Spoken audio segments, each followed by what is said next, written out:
Seja bem-vindo ao canal Analisando a Fé pela Razão. Vou prosseguir hoje, nesse vídeo, com o título O Muçulmano e o Evangelho, como se preparar para enfrentar o islamismo.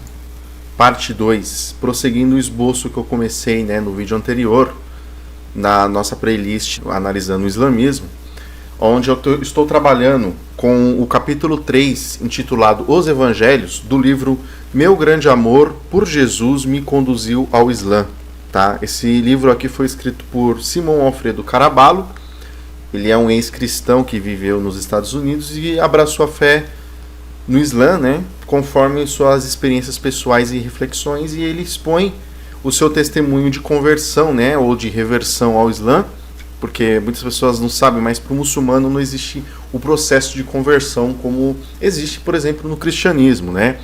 Para o muçulmano, uma pessoa que é de outra religião ou uma pessoa descrente, que ela abraça a fé do Islã, eles chamam um processo de reversão, porque para o muçulmano todas as pessoas nascem muçulmanos, assim como alguns ateus também defendem a tese que todas as pessoas nascem ateias, sem crença em deuses, em divindades, e que conforme o tempo, a sua criação, as pessoas vão aderindo a uma crença, uma fé. Esse vídeo aqui, se você é novo no canal, eu sou cético, tá? Ou seja, eu sou uma pessoa irreligiosa, não pratico nenhuma religião, embora aqui o canal, a especialidade é analisar as religiões abraâmicas, o judaísmo, o cristianismo e o islã, principalmente o cristianismo, pelo fato de vivermos no Brasil, um país que tem 86% de população cristã, que se declara cristã.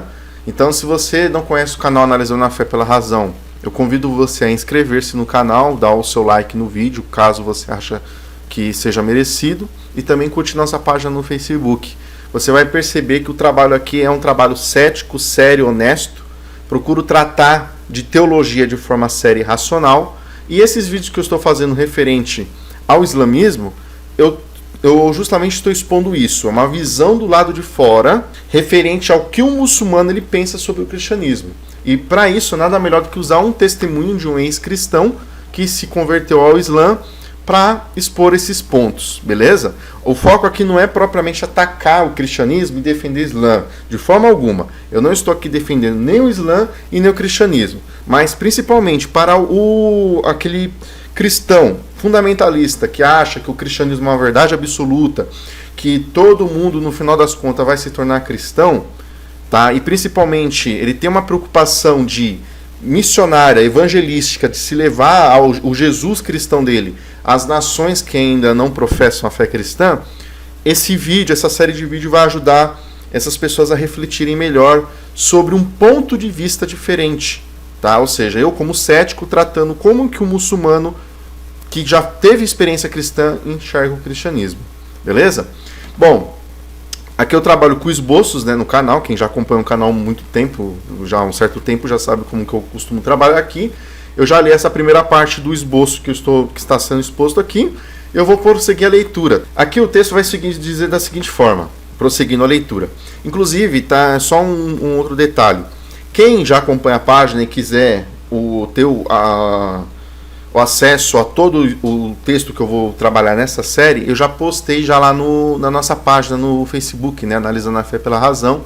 Eu já postei já o esboço completo lá. Aqui eu vou trabalhar por partes, porque eu vou lendo e vou dando análises, tá? Vou fazendo uns comentários, beleza?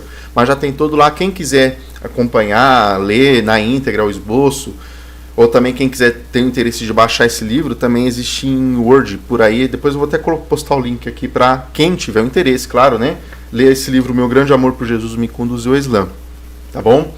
Bom, prosseguindo aqui na próxima parte, o autor, o Alfredo Caraballo, ele comenta da seguinte forma: os evangelhos foram escritos depois da divisão dos discípulos em diferentes tendências para dar suporte teórico às necessidades práticas da comunidade. Embora se procurasse baseá-los em relatos transmitidos pela tradição, o certo é que, servindo aos interesses particulares de seus autores, não se empenharam em manter a mensagem original livre de adições, cortes e manipulações. O Alcorão afirma claramente, e hoje, 14 séculos depois, um grande número de teólogos cristãos assim o reconhece. Tá? Então, ou seja, aqui nesse parágrafo do nosso esboço, o autor ele faz um pequeno comentário sobre o princípio do cristianismo. Né? Ou seja, o cristianismo ele tem o seu livro sagrado, a Bíblia, que ela é dividida em Velho e Novo Testamento. Enfim, todo mundo está careca de saber disso. O Novo Testamento, na verdade, é o texto original do cristianismo e não o Antigo Testamento. Porém, o que muitas pessoas de repente deixam de refletir e analisar é que, embora particularmente há um consenso em comum que todas as cartas e epístolas escritas no Novo Testamento, né, que todo aquele conjunto de 27 livros formam o Novo Testamento, há um consenso comum que todas elas possam ter sido escritas já ali no primeiro século. Porém, o que muitas pessoas deixam às vezes de refletir, e inclusive muitas igrejas doutrinam cartas que não são de cunho universal, são de cunho local ou temporal, que é, por exemplo, as epístolas de Paulo, elas doutrinam a igreja com aqueles ensinos para hoje em dia. Então, ou seja, quando o autor ele fala aqui que dá divisões dos discípulos, porque o trabalho missionário, se a gente pegar ali ao pé da letra aquele texto de Marcos 16, que Jesus ele ordena pregar o evangelho do reino a todo mundo, embora esse texto não faz parte dos originais, enfim, é um texto meio controverso. Porém, uma coisa é certa, o cristianismo ele se difundiu, houve um trabalho missionário. Tá? Porém, logo ali nos primeiros anos já começou a haver divergências. Então, a prova disso está na própria Bíblia. Se você ler o texto de Atos 15, lá fala-se sobre o concílio de Jerusalém, né? Aquele entrave que os discípulos, os apóstolos, os primeiros cristãos estavam tendo com os judeus, referente à prática da circuncisão, não. Por quê? Porque até então, essa ideia do Messias, a ideia de reino dos céus, enfim, aquela mensagem, era uma coisa que estava ali no meio dos judeus. Conforme os gentios estavam aderindo àquela mensagem, houve a questão, poxa, a lei de Moisés ordena a questão da circuncisão. Os gentios não são circuncidados porque eles não praticavam a lei de Moisés. Porque a lei de Moisés ela foi algo instituído para a nação de Israel. Aí vem a grande questão. Como que vamos proceder dessa forma? Aí onde houve a necessidade, como iremos proceder referente aos gentios que não são circuncidados? Será que eles vão ter acesso à vida eterna, ao reino dos céus, pelo fato de eles não serem circuncisos? E foi onde Pedro instituiu a questão da graça, né? Que todos são salvos pela graça. O apóstolo Paulo pegou aquela ideia e também levou para as igrejas na Ásia e na Grécia, né? Inclusive o apóstolo Paulo ele é considerado o maior apóstolo dentro do cristianismo. Ironicamente, o único dos apóstolos que não conviveu com Jesus, como Pedro, André, Filipe, Judas, Tiago, João, né, etc. Mas dentro praticamente metade do Novo Testamento é composto por cartas, epístolas de Paulo. Então, outra divergência que vai entrar nessa questão da divisão dos discípulos, tá? Em diferentes tendências para dar suporte teórico às necessidades práticas da comunidade ou da igreja. Por quê? Porque as igrejas elas se estabeleciam de formas locais. Então, as cartas, por exemplo, que nem eu já expus aqui no canal algumas vezes, as cartas de Paulo, elas são cartas temporais, ou seja, para aquele período, e locais, determinadas por uma pessoa ou para uma igreja. Certo? Elas não são cartas universais para todas as igrejas, para todos os períodos. Mesmo porque o cristianismo ele tem uma raiz apocalíptica. O que seria uma raiz apocalíptica? Naquele período ali no primeiro século, eles acreditavam que já estavam no final do mundo. O próprio Jesus mesmo, ele tem uma mensagem dentro dos evangelhos extremamente apocalíptica, né? Aliás, o próprio João Batista, né? E depois Jesus também fala sobre o final dos tempos. Ou seja, o reino dos céus vos é chegado agora, arrependei-vos. Ou seja, eles já criam que ali naquele período, no primeiro século, eles já estavam no final do mundo, no final dos tempos. Que não haveria muito mais tempo futuro para a vida na qual eles estavam vivendo. A mensagem que você tem nessa questão da divisão das igrejas, que muitas pessoas pensam hoje em dia, muitos cristãos imaginam que divisão em igreja é algo recente, algo novo. Que a igreja tal pratica tal coisa absurda e na minha igreja não se pratica isso. Como, por exemplo, a igreja que apoia a teologia da prosperidade e a igreja que não apoia. Tem pessoas que imaginam, nunca estudou profundamente a história do cristianismo, imagina que as divisões começou recentemente, de poucos séculos para cá, digamos assim. E não, a divisão cristianismo, logo que ele já começou a ser criado divisões dentro deles. E mais uma prova que você tem, inclusive dentro da própria Bíblia. Quando eu afirmo que o Jesus que o apóstolo Paulo prega não é o mesmo apresentado pelos evangelistas. Ou seja, pelos 4 evangelistas, né? Mateus, Marcos, Lucas e João. E se você parar para analisar, há uma diferença, uma particularidade contraditória entre a forma que Jesus é apresentado pelos evangelistas. Principalmente se você comparar os evangelhos sinóticos com o evangelho de João. E isso também acontece com as epístolas.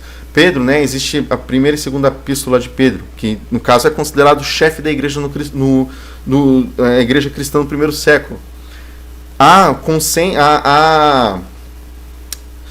Muitos teólogos, historiadores, críticos não consideram que a primeira epístola de Pedro, a primeira e segunda epístola de Pedro foram escritas pela mesma pessoa por causa da diferença narrativa que as mesmas encontram-se. Você tem muitas discrepâncias, se você for analisar de forma horizontal, de forma profunda, como se apresenta as doutrinas nas diferentes epístolas, dentro do Novo Testamento.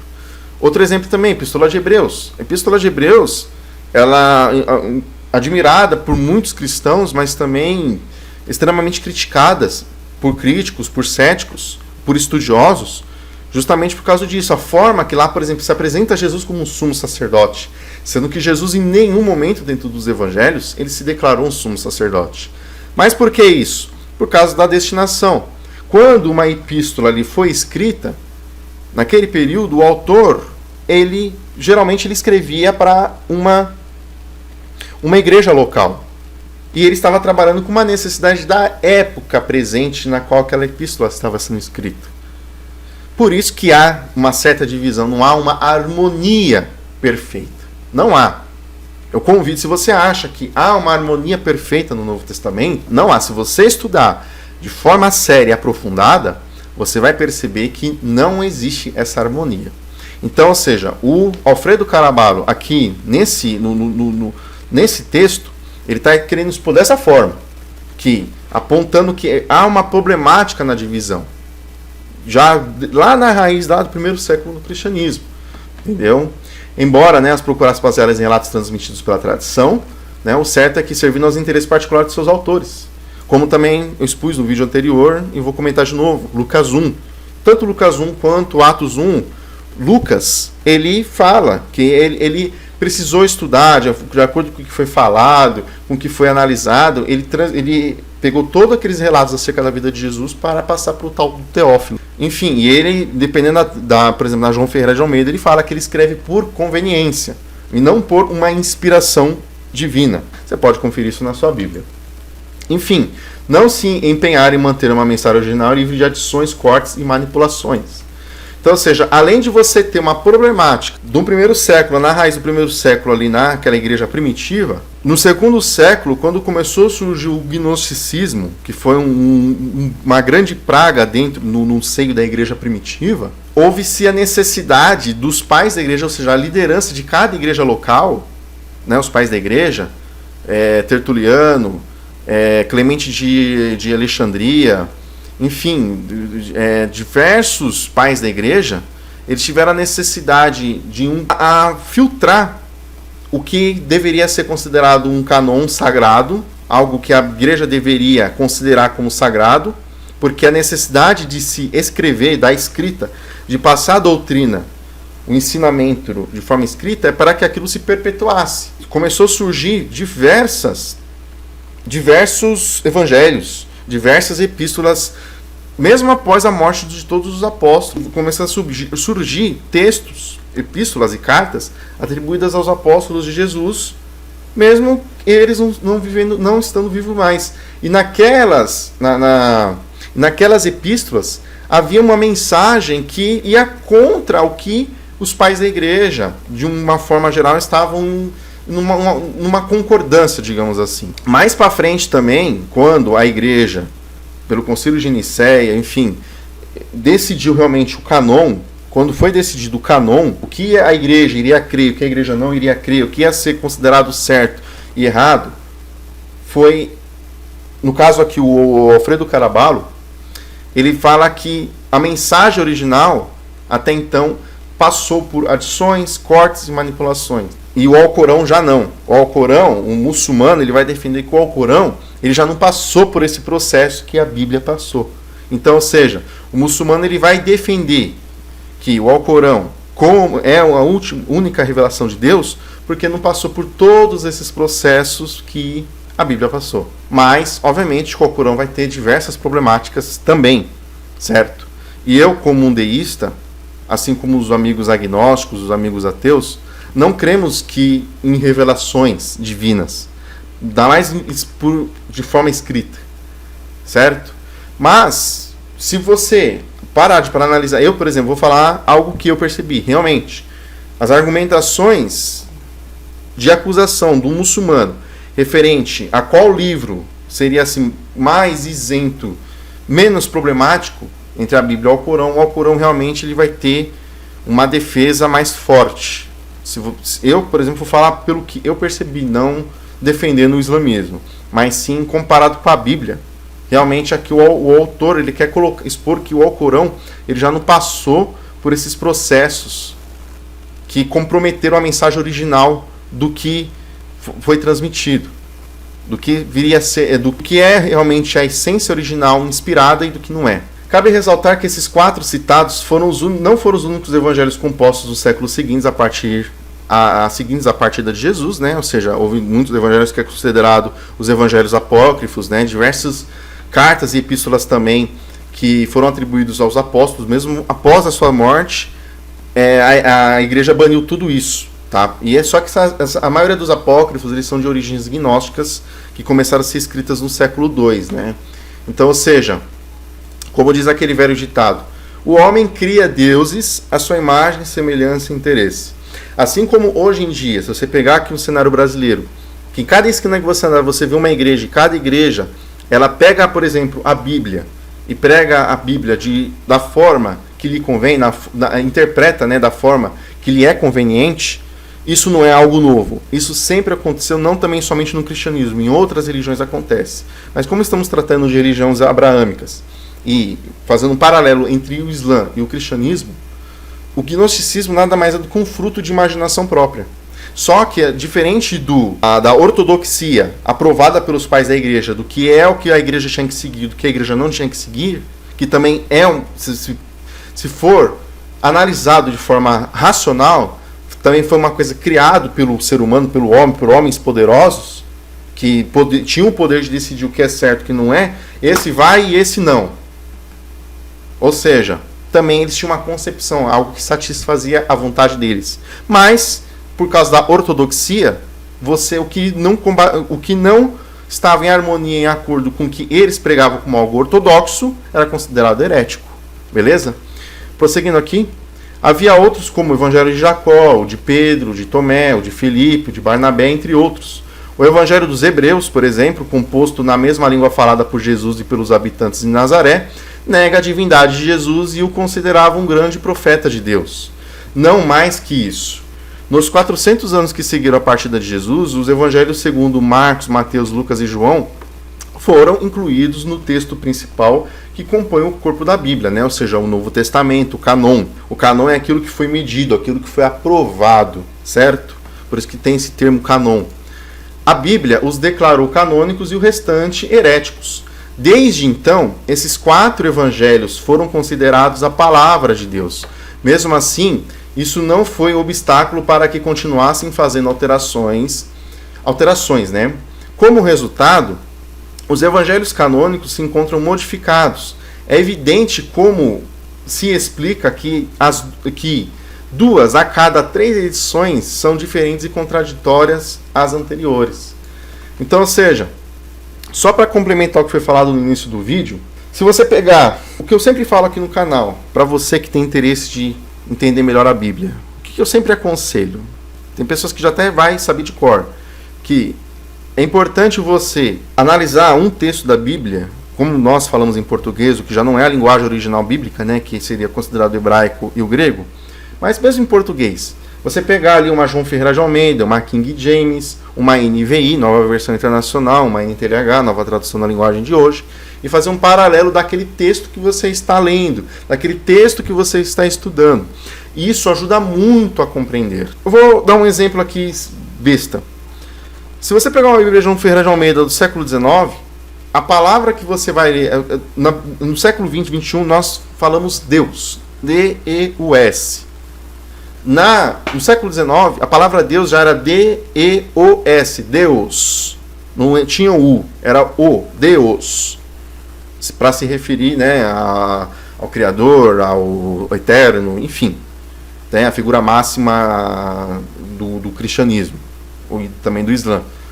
Então, ou seja, se você vê que num período de menos de 200 anos, numa mesma língua, que aliás a língua portuguesa ela passa por reformas, as línguas também, tanto do hebraico do Antigo Testamento como do Novo Testamento, para falar a verdade, o hebraico do tempo de Moisés, ele não é o mesmo que você tem acesso aos dias de hoje. É um hebraico bem decifrável. Porque, Moisés viveu há 3.500 anos atrás. Então imagine só, não tem como você decifrar o hebraico que Moisés falava, assim como também o grego kiné, né, o grego koiné, na qual foi escrito as cartas, o Antigo Testamento, melhor dizendo, o Novo Testamento, também é um grego diferente do que é o grego falado hoje em dia na Grécia. Isso é uma prova de que se existe um Deus, para você que crê que existe um Deus, e que ele tem uma mensagem, essa mensagem é revelada por livros sagrados, essa mensagem, a forma que as instituições, os escribas, os autores, transcreveram essa mensagem, elas não têm como não sofrer manipulação. Não tem como sofrer uma interpolação, adições e cortes. E isso vale tanto para a Bíblia como também para o Alcorão. O Alcorão, embora ele seja mais novo que a Bíblia, tem uma mensagem cientificamente um pouco mais avançada, tá? Porque o povo árabe era extremamente inteligente, mas isso não quer dizer que isso seja a palavra de um Deus propriamente. Porque é que você vê, quem estuda o Alcorão propriamente, mais para frente posso até fazer vídeos acerca do assunto, vai também encontrar contradições. Em um momento Deus Allah fala que quer paz, que os fiéis, no caso, quem segue o Islã, né, são considerados os fiéis, são taxados de fiéis, devem viver em harmonia com os infiéis, ou seja, com aqueles que não querem aceitar a mensagem. Mas em outro texto, em outras partes, vão falar que deve-se combater os infiéis. A mesma coisa a Bíblia. Se você pegar lá o Evangelho, Jesus, por exemplo, me lembro se é em Lucas 11, né? Não penseis que vim trazer paz à terra, muito pelo contrário, eu vim trazer espada. Mas lá em João, no Evangelho de João, não sei agora o capítulo 14, 15 ou 16, Jesus ele já fala: eu vos dou minha paz, eu vos trago a paz, a minha paz vos dou. Peraí. Ou você traz a paz ou você traz a espada. Uma coisa é totalmente oposta à outra. Mas por que você tem isso? Porque o autor do Evangelho de João, por exemplo, dentro da Bíblia, ele traz aquele Jesus divino. Como também expus aqui propriamente no esboço. Um Jesus divino, cheio de amor, nada de rancor. Mas já dos evangelhos sinóticos, já é um Jesus menos divino, é um Jesus com mais essência humana. Por isso que ele fala que vem trazer a guerra. Para quem também não estiver com ele, tem que ser combatido, dependendo da passagem, agora eu não recordo. Enfim, você vai ter diversas contradições. Mas por que isso? Porque o autor ali, quem escreve aquilo, expõe o que está dentro da cabeça dele. É um fato. É só você para analisar. Por isso que existem tantas contradições. Ter uma religião, seguir uma religião que tem um livro sagrado, isso não faz ela ser uma verdade absoluta, porque outras religiões também têm livros sagrados. Sem contar que se existe um Deus todo-poderoso que precisa de que sua mensagem seja seguida fielmente, de acordo com um livro, ele não permitiria que outras religiões surgissem de forma contraditória, de forma oposta, e confundisse outras pessoas, e de repente aquela mensagem, por exemplo, a mensagem do Evangelho. Se toda pessoa tem que ser salva para seguir o Evangelho, ele teria criado o Evangelho de forma justa, logo no princípio do mundo, e todas as pessoas teriam acesso ao Evangelho, sem exceção. Porque ele é um Deus perfeito, todo-poderoso e justo. Então não é justo deixar que umas pessoas tenham acesso e outras não. Não sei se você consegue compreender a linhagem de pensamento cético. É isso que eu estou expondo aqui para vocês, beleza? Enfim, o texto aqui para finalizar o vídeo, que já deve estar bem grande, já mais de 22, 23 minutos. Aqui ele, para concluir, ele também fala sobre, de certa forma, né, a igreja deve ter adicionado, manipulado ou cortado a mensagem, ou seja, deixando de ser uma mensagem original. E ele utiliza um argumento como se fosse um ônus de prova, é que as diferentes versões de Bíblias que você tem hoje em dia, e realmente as diferentes versões de Bíblia, como já trabalhei aqui em alguns vídeos aqui no canal, trazem uma mensagem bem diferente de um mesmo texto, de uma mesma passagem, de um mesmo versículo. Beleza? Meus amigos, vou finalizar o vídeo aqui, tá? Esse vídeo deve ter ficado um pouco mais extenso, porém para quem está acompanhando, acho que vai ser bastante produtivo, beleza? Enfim, eu vou continuar esse texto, trazendo outros pontos no próximo vídeo. Muito obrigado pela sua atenção, pela sua paciência, um forte abraço e paz a todos.